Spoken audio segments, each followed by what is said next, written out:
AITA for refusing to paint my fence, even though my HOA says I have to. I, 34-year-old male, live in a neighborhood with a pretty aggressive HOA. Overall, it's been fine. Grass height rules, trash cans out of sight, the usual suburban commandments. But recently they sent me a notice saying my backyard fence needs to be repainted to match the approved neutral palette. The thing is, the fence looks fine. It's a natural wood fence that's weathered a little, but it's sturdy and honestly looks kind of nice. Think rustic cabin vibes, not abandoned haunted house. The HOA claims it's visually inconsistent with the community aesthetic. Here's where things get weird.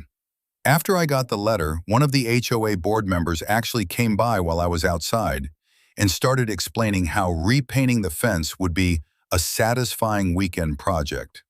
He kept talking about how good it feels to stand back and admire a freshly painted fence, and how I might even enjoy the process. The whole conversation felt like I'd been dropped into a live-action reenactment of that scene from Tom Sawyer, where he convinces everyone that whitewashing the fence is the greatest privilege in the world.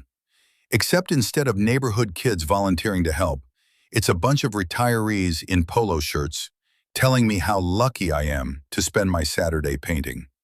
They also suggested I could make it a fun community activity, which immediately made me imagine the HOA president standing there like Tom Sawyer, convincing everyone that the chance to paint my fence is a rare honor. For context, my fence is in my backyard and not visible from the street unless you're actively peering through 2 yards and a line of bushes like you're scouting for buried treasure along the Mississippi. I wrote back saying I didn't think repainting was necessary and asked if they could point to the specific rule requiring it. Now they're threatening fines if I don't comply. My wife says I should just paint it and move on, but the stubborn part of my brain keeps thinking about Tom Sawyer successfully tricking everyone else into doing the work.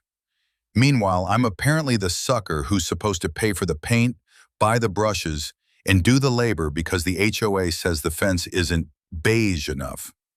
So now I'm wondering if I'm being unreasonable by digging my heels in over a fence. Am I the jerk for refusing to paint it,